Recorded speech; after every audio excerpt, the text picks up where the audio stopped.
Sponsored by Rabbi Shlomi and Mirala Greenwald.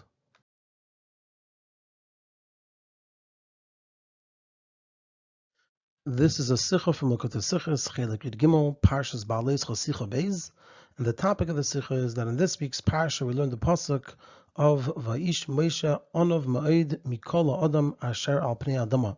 That Moshe was extremely humble. He was a greater Onov than all people that are on the face of the earth. And there are three parts in the Sicha. It's actually a very long Sicha, but we're just breaking it down over here into three parts. The Rebbe will, number one, ask a question on this. Number two, present and extensively discuss the Siyum Masechtas Sotah that talks about a Nava. So this Sicha is also a Siyum of Masechtas Sotah. And number three, based on this, the discussion about the Siyum Masechtas Sotah, answer our original question.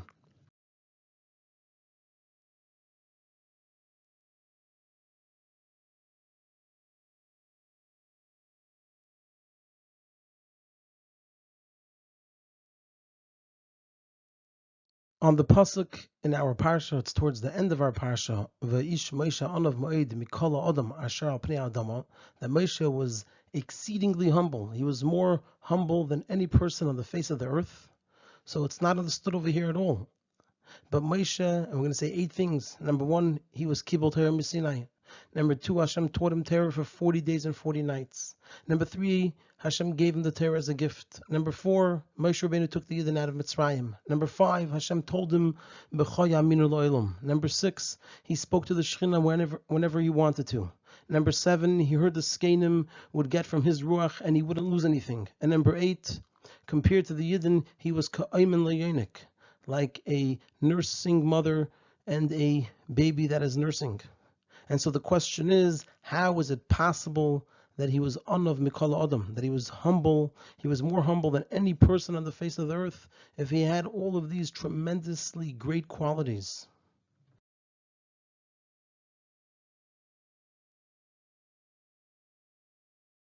The answer that's explained is, and this is a quote from teachings of the Frierdiker Rebbe, as well as the Rebbe Rashab, even though Moshe Rabbeinu knew his good qualities and that he was greater on his level than all other people, and nevertheless he was humble more than anyone else. And this is because he knew that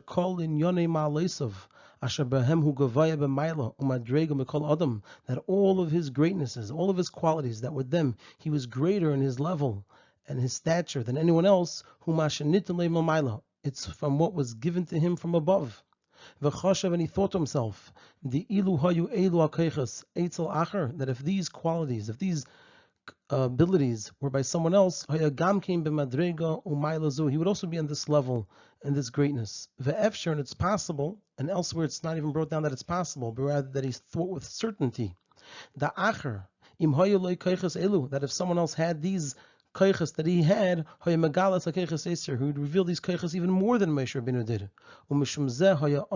And because of this, he was an anav more than anyone else. And the Rebbe adds over here that from this explanation it's understood that this explanation that we have over here from the Frierdiker Rebbe and the Rebbe Rashab of Ish Moshe Anav, it isn't different than the simple meaning of anava that we say. It means to feel hachna, like a certain sense of lowliness or smallness before every person. And because it's not different than that simple explanation, therefore it doesn't just say that he knew that everything that he had was from above, which only negates his snasus. That only negates that a person shouldn't feel better because it's not his, it was given to him from above. But over here we also see the element of achna, feeling smaller and lower than others. That's why over there it adds, it's possible, and like we said elsewhere, it's not even brought down that he thought that it was possible, but rather that it was certain, that he believed that if someone else had these kaiches, he would reveal them even more than Moshe Rabbeinu did, which brings hachna to others. So this is the explanation that's brought for saying that Moshe Rabbeinu was more humble than any person on the face of the earth, because he felt and he believed that all of the things that he had all the strengths and the qualities that he had were given to him from above. And furthermore, he thought that it's possible, or even he thought for sure, that if someone else had these kaichos, they would actualize them even more than he did. And so therefore, despite all of his great qualities, he was more humble than anyone else on the face of the earth.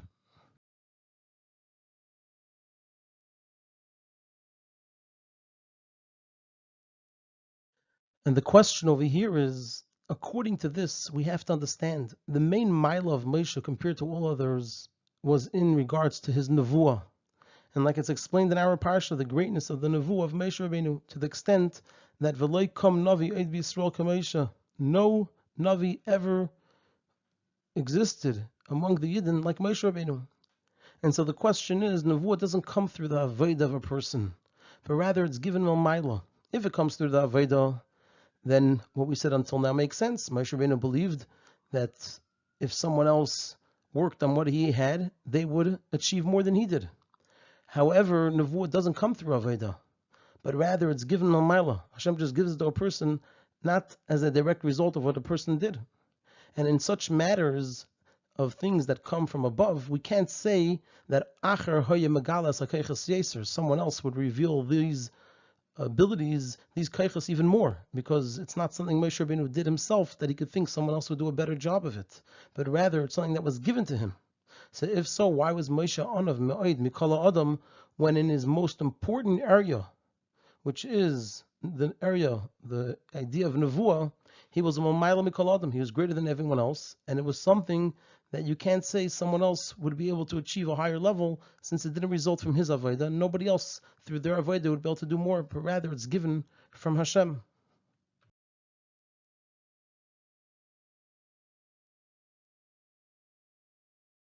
So this will be understood by first explaining what's taught at the end, the siyum of Masechta Seita. In the mission over there, it teaches that Mishemes Rabbi, that from when Rabbi passed away, Batla Nava v'Yiras Chet. So there was no longer a Nava and Yiras Chet in the world. And in the Gemara it teaches, and this is the very end of Masechta Seita, Amrle Rav Yosef Latana. Rav Yosef said to the Tana who taught the Mishnayos, Leitisni Nava. Don't read in the Mishnah that Batla Anava. Don't read the word Anava over there. The Ika Anah, because there's I, Rav Yosef, and I am an Anav. The Gemara continues, Amrle Rav Nachman Latana. Rav Nachman said to the Tana who taught the teachings of the Mishnah, Leitisni Yiras Chet, the Ika Anah. Don't read in the Mishnah that Batla Yiras Chet, because there's I Rav Nachman, and I have Yiras Chet. So don't read that it was Batal from the passing of Rabbi, because it's still around by me.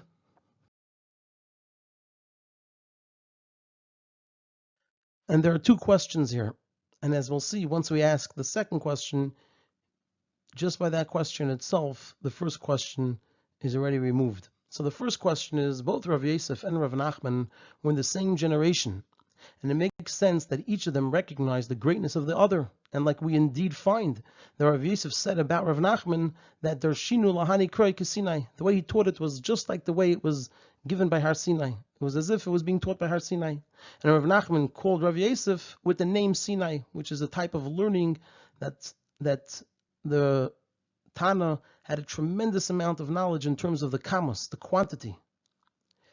And if so, if that's the case, that they probably recognize the greatness of the other, and like we indeed find that they did. So the question is, why did each of them choose their own greatness, and they didn't say to the Tana not to say the entire teaching of Batla Nava v'Yiras Chet? How come Rav Yosef only told the Tana, don't read in the Mishnah that a Nava was Batla, because I am an Anav?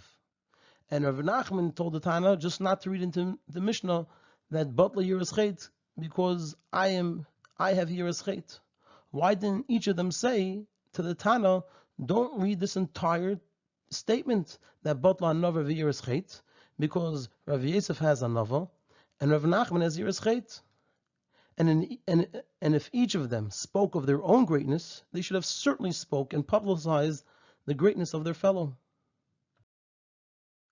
And the second question is, and really the content of the second question answers a certain part of the first question, as we'll see. So the second question is, since each one said Leis Sisni about one greatness only, their own greatness, this implies that each one holds that the other greatness was indeed batla. So it answers in a way the first question that we asked. They must have recognized the other's greatness. The answer is they did, and they still believe that the other didn't have the greatness that they said they had. But now the question is going to have to be, the first question, so to speak, will turn into a different question, which is, why did each one think about the other that his greatness wasn't what he said it was? But let's continue now in the second question, that since each one said leisisni about only one greatness, so this implies that each one holds that the other greatness was indeed batla.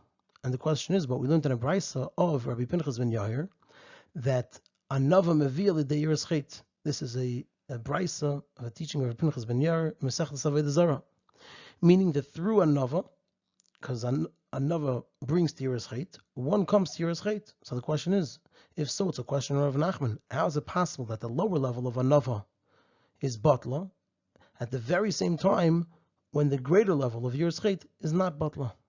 So we have over here, at the end over here, two questions. One question, how come Rav Yosef didn't say Rav Nachman had the greatness that Rav Nachman said that he had? And how come Rav Nachman didn't say that Rav Yosef had the greatness that Rav Yosef said that he had? And then the second question is specifically on Rav Nachman. And after this, we'll just merge it into one question. The question is going to be, how come each one didn't say the other one had the greatness that they said that they had? And a separate question on Rav Nachman, how could it be that the lower level of anava is batla and the higher level of yiras is not batla?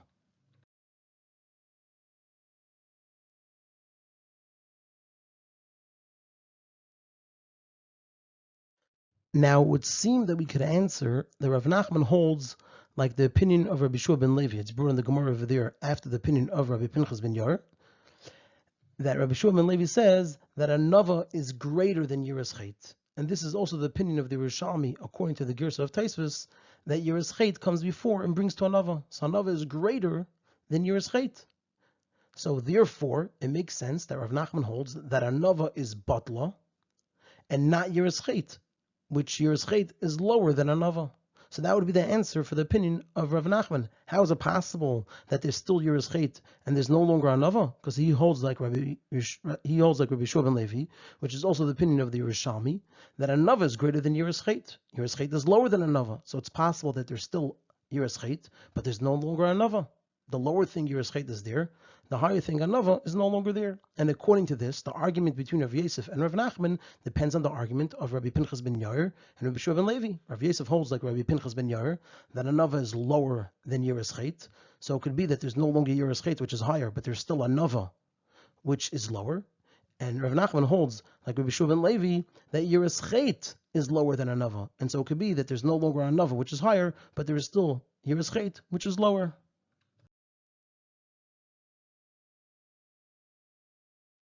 And there are two questions on this answer. The first question is, even though lo re'inu einei raya, if you don't see something, it's not a proof that it's not true. So even though we don't find anywhere that the argument of Rav Yosef and Rav Nachman is the same argument of Rav Pinchas ben Yair and Rav Shua ben Levi, but nevertheless, we don't find anywhere to say that Rav Yosef and Rav Nachman are arguing about the same argument of Rabbi Pinchas ben Yair and Rav Shua ben Levi who came before them. It's difficult to say that we have this argument of Rabbi Pinchas ben Yair and Rav Shua ben Levi who came first, and then we're going to say that that's the very same argument between Rav Yosef and Rav Nachman, and it's not really written anywhere. It's difficult to say this.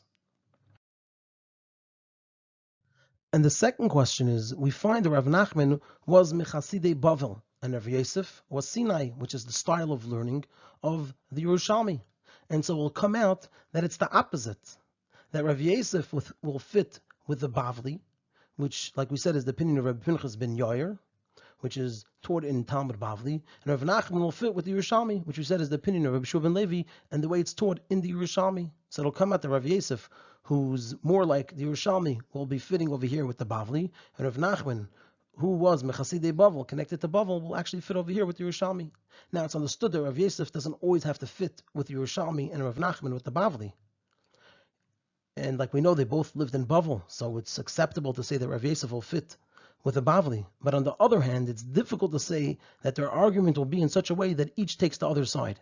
If we find Rav Nachman fitting sometimes with the Yerushalmi and Rav Yosef sometimes fitting with the Bavli, that's one thing. But to say that they're arguing with one another, and Rav Yosef, who was Sinai, like the Yerushalmi, will fit with what it says in the Bavli, and Rav Nachman, who is Mechasidei Bavel, will fit with the Yerushalmi in that argument that they're having between one another, it's difficult to say this.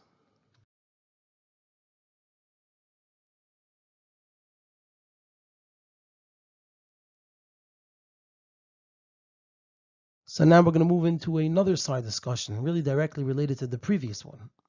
So in order to answer this question about the opinion of Rav Nachman, so this will be understood by first discussing the famous question on the statement of Rav Yosef that he said, "Leisisni anova diikana." Don't read into the Mishnah that batla anova because there's I. And the question is, this itself, that Rav Yosef is saying about himself, that he has the quality of anova, he has that characteristic, he has that maila, is the opposite of anova.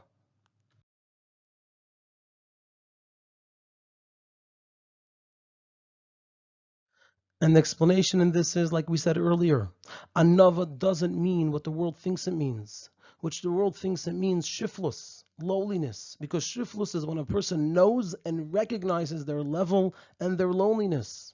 They recognize that they're lowly. So this applies to someone who doesn't possess or doesn't know that they possess good qualities. And so they feel a sense of shiflus, a sense of lowliness, because they really are lowly or they believe that they're lowly. However, the real anav is, like we said earlier, a great person. It's not limited to being a lowly person. It's a great person who knows their greatness, and still they don't take credit for it. And the reason is, like we said, he knows that all of his good qualities, it's what was given to him from above. And it's possible that if someone else had these koiches, he would reveal these koiches even more. And so similarly, we can explain about the quality of Anava itself by Rav Yosef. That also in regards to Anava, Rav Yosef was aware of his quality of Anava, and at the same time, he knew that Kolin Yonim Alaisav, this Mila that he had of Anava, whom Ashanitolim Mila was given to him from above. And even more, it's possible, and maybe even believed, certainly that if someone else had these koiches, this koich of Anava, they would be megaled even more than he did. And this is also what you find that Rav Yosef said about himself, about his learning, the Rav Tvuas B'Kayach Shar. He was saying about the tremendous power of his learning, but he said Rav Tvuas B'Kayach Shar. Through the shar, through the ox, there's Rav Tvuas, you're able to grow a lot of grain, a lot of wheat. But when we look at the example that he gave, it's a very perfect example. It's not just a general example. That just like by the shur, he doesn't actually make the things grow. It's just the work. But the way it grows is when something is planted and then it comes from the different things in the earth. So Rav Yosef also saw himself that way, that he was just an intermediate. He was just a vehicle for the things to happen because of the keiches that were given to him. But he didn't take ownership in a way of it that he felt that it was due to his greatness and he deserved credit for it.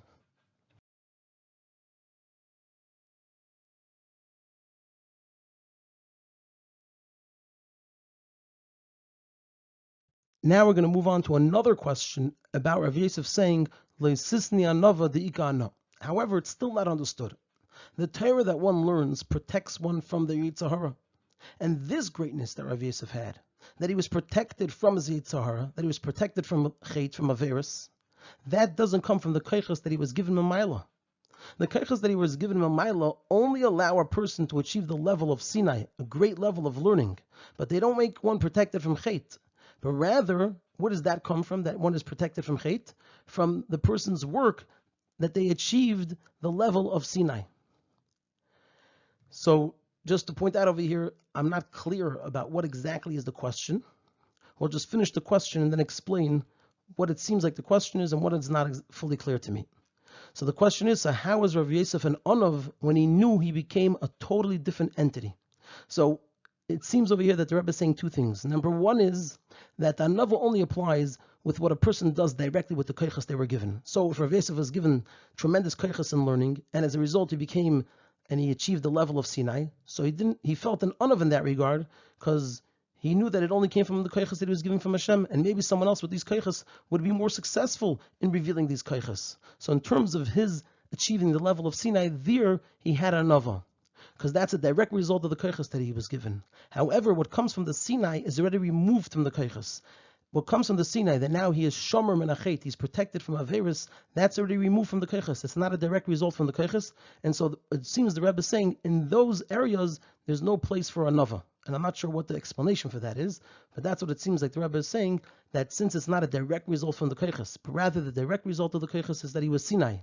And from Sinai he became shomer menachet, protected from Averis, so over there's no place for the Anava, because it's not a direct result of the Koiches. And then another point is that being protected from the Chet makes him into a totally different entity. He became a different entity, and when someone's a totally different entity than everyone else, then there's no place for Anava. Like we don't say that a person should be an Anav over animals, because a person's totally different than animals. So there are 2 points over here. I'm not sure the explanation of the first one and how the two of them work together, but the 2 points are, number one, that being shomer menachet is not a direct result from the kaiches that Rav Yosef was given momaila, and so over there's no place for anava. The anava is only what's a direct result from the kaiches that were given momaila, because then the person can say that if someone else had the kaiches, they would do the same, or they would do even more, and also they're only able to do it because of the kaiches. But what comes from what they do afterwards, that's already not related to the kaiches, and so there's no anava there. And also, what he achieved through this is that he became a totally different entity, and when someone's a totally different entity, there's no room for anava, just like a person's not an anav relative to animals.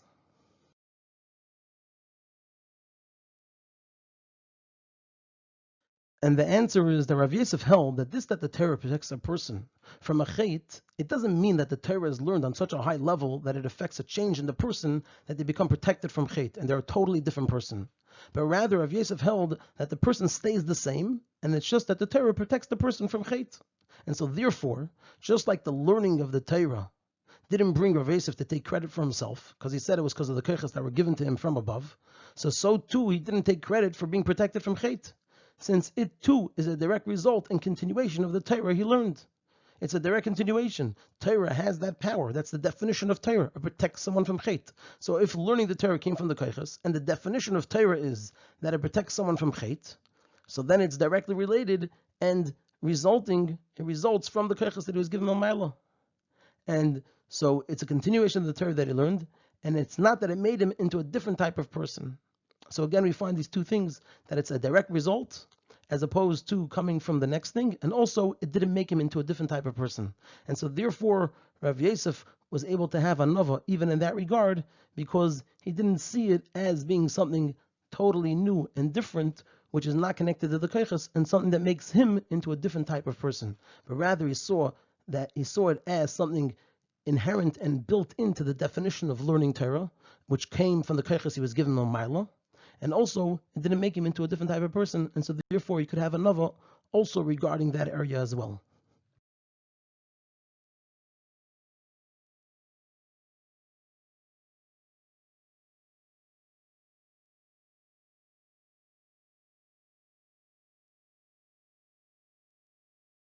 According to this, we can now come back and answer our earlier questions. We asked that didn't Rav Nachman and Rav Yosef know each other's Mila? So we said, obviously, that was our next question. So we moved, so to speak, the first question.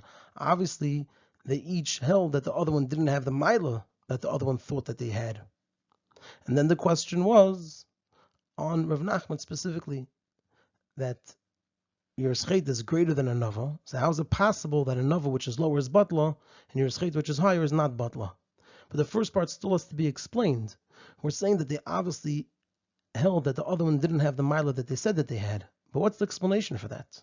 According to what we said, we can understand it. Because according to this, we can explain why Rav Nachman said only lo yisisni yer scheit de'ika ana, but Anava was Batla from Mishemes Rabbi, even though he knew the greatness in Anava of Rav Yosef, because Rav Nachman argues with Rav Yosef, and he holds that the Torah does change the person until they are not Shaykh to any Chet. It does make a transformation. It does make a change in the person. It's not that it just technically protects them. It changes the person, and the person becomes a person who's protected from Chet.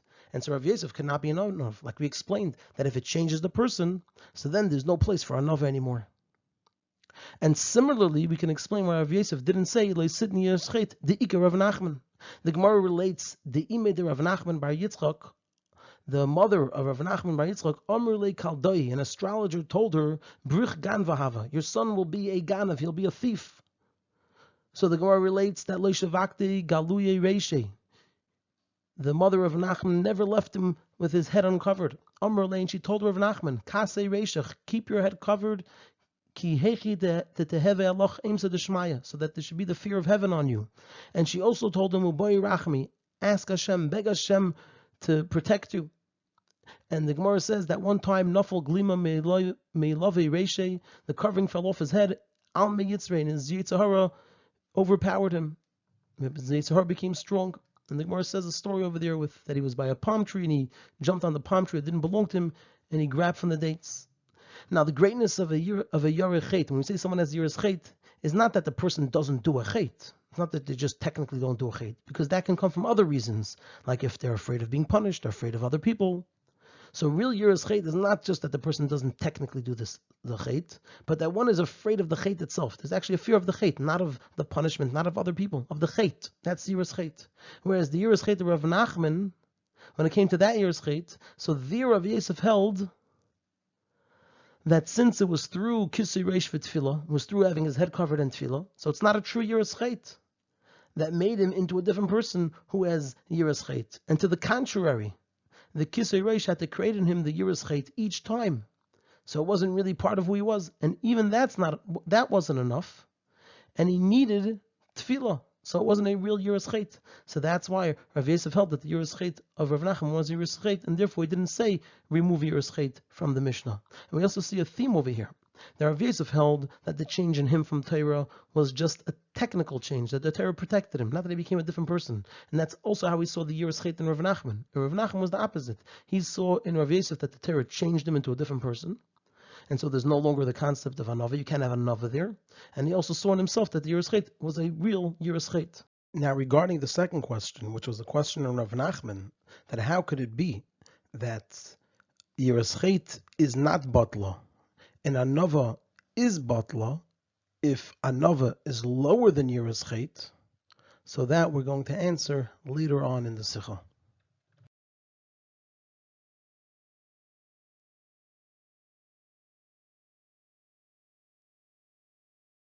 Now we find a source, an example of this explanation, whether learning Torah and similarly Kisei Reish and Tfilah affects a change in the person, like the opinion of Rav Nachman, or just stops a person from certain actions, like the opinion of Rav Yosef in Masechtas Brachos. The Gemara over there speaks about the problem of Meiraglayim, urine, when it comes to Krishma. And the Gemara presents a brisa that says, Kama yota l'seichen mayim, how much water does a person have to put in the urine so that the urine is not a problem? So the Tanna Kama says it's any amount. Any amount is enough. Kol shehu. And Rabbi Zakkai aim a revius. Rabbi Zakkai says you need a revius. And then the Gemara presents an argument between Rav Nachman and Rav Yosef about the opinion of Rabbi Zakkai that you need a revius. Amar Rav Nachman, machalikas l'basayf. Rav Nachman says the argument is only the basayf, meaning if the urine's already there and now you're pouring in water, then they argue. Tanna Kama says you need any amount of water and that will be good enough. Rabbi Zakkai says no, you need a revius. But if the water was there first, then kol shein, everybody agrees any amount of water would be good enough. And any amount of urine that's poured into it will not be a problem. Rav Yosef says the opposite. The argument is originally when there was already water there, and then the Tanna Kama says any amount of water is enough, and Rav Zakkai says you need a revius if the water was there first and then urine was poured into it. But if the urine was there first and now you want to get rid of the urine to take away the problem of the urine by pouring water into it, then Divrei Kol revius, everybody agrees you need a revius. And Rav Yosef actually did this himself, that he would make sure there was a revius of water there beforehand, before, like the opinion of Rabbi Zakkai, that you need originally a revius in order to mevatel urine that was poured into it. And just very briefly, what we see over here is Rav Nachman holds that when there is an entity of Taira and Kedusha, beforehand we're talking about Limud Torah and Yiras Chet. In this case, we're talking about the water. So then it's a permanent and a complete and total reality, and it's transformational. The place is a totally different place. It's a place of Kedusha. Also here, it's a place of Taira. And so any amount of urine that goes into it, each amount of urine becomes batal as it goes in. Whereas Rav Yosef says that it's just a technical thing. It's a quantity thing. And so you would need the right amount of quantity in order to be effective. But it's not something of quality that it's established in this place and nothing can go into it. It's just a technical thing, and it has to have the right amount in order to be effective. So we see this idea over there in the Gemara in Brachos.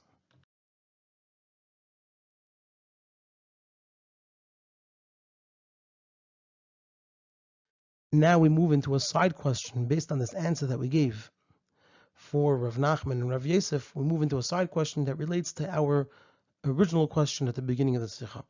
According to Rav Nachman, that the Torah changes the person, that they're not shaykh to a chet, which this comes through the person's avodah, and so there's no place for a nava because they're a totally different person, and it's not something which came from a ma'ala, came through the person's avodah, that they learned and then they became a different person. And we said in such a case there's no place for a nava. So if so, how was it possible for Rabbi? It says in the Mishnah, Mishemes Rabbi, Batla Nava v'Yiras Chet. How did Rabbi have a nava? And especially Moshe. How is it possible for Rabbi and especially Moshe to be none of if the Torah made a change in them? They became totally different. And we said that when the Torah makes a change in the person, and that's what Rav Nachman holds, it makes a change in the person. The Torah makes a change in the person, then there's no place for a nava. So how is it possible for Rabbi and especially Moshe, who were definitely completely changed by the Torah, to be an anav? How is it possible for them to have an anava?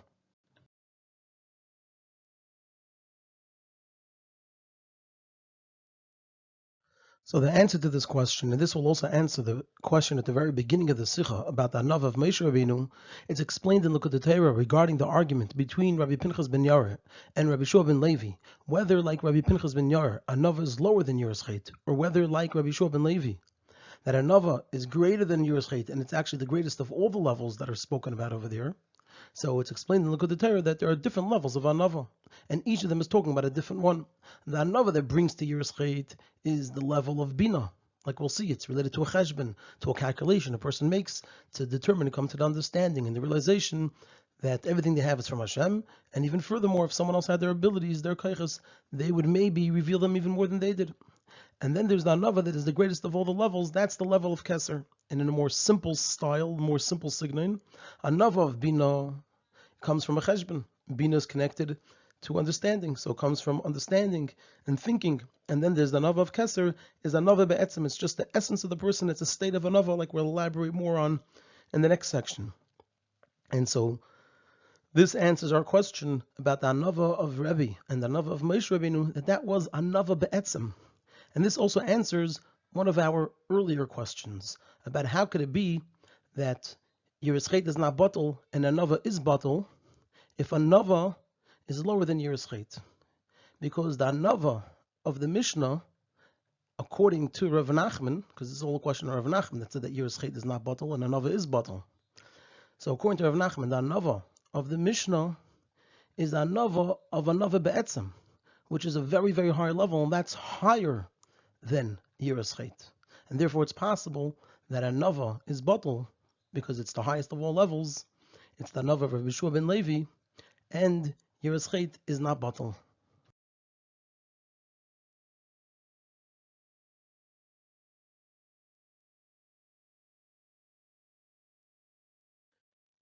To bring a proof to this and to add more to understanding of this, so a proof that there is another be'etzim that's above any cheshbon and reason, so we find another by Hashem, like Razal said, "B'makim gdulosei shel Hakadosh Baruch Hu, sham," in that place itself, atamotzei anvasnusei, you find Hashem's another. So we see that Hashem has another, and regarding Hashem, there certainly is not a place for another that comes from a cheshbon. There's no cheshbon that would lead to another by Hashem. So obviously, we see from here, so from here it's proven that there is such a anava without any cheshbon, and this is anava be'etzim. It's anava that's just there from the essence of Hashem in this case, or like we said earlier, by Rabbi Yehuda Nasi, and by Moshe Rabbeinu. And so similar to this was the anava of Moshe Rabbeinu, that in addition to the anava of a cheshbon that relates to what he accomplished because of the koiches that Hashem gave him, like we said early at the beginning of the Sicha, from the Maimarim of the Frierdiker Rebbe and the Rebbe Rashab. So in addition to that, his anava that he had, despite his great level in nevuah, which is something which came from above, and everything similar to it, like we spoke about the anava that could be there even when a person has a total transformation from the Limud Torah.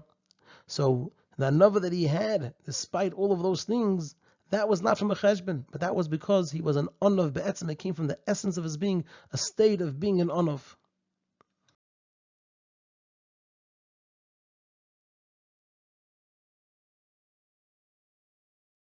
And the Sicha concludes with a fascinating insight.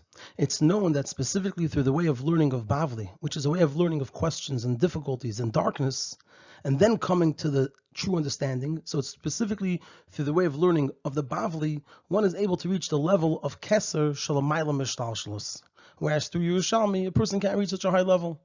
So according to this, the argument between Rav Yosef and Rav Nachman, whether or not Mishemes Rebbe Batla Nava, fits with their way of learning. Rav Yosef, who was Sinai, which is the way of learning of the Yerushalmi, like we said earlier, he holds that Mishemes Rebbe Batla Nava is the Nava of Bina, that comes from a cheshbon, because that's the extent that the way of learning of Yerushalmi could reach, and therefore he holds that this anava was not batla, because he had it.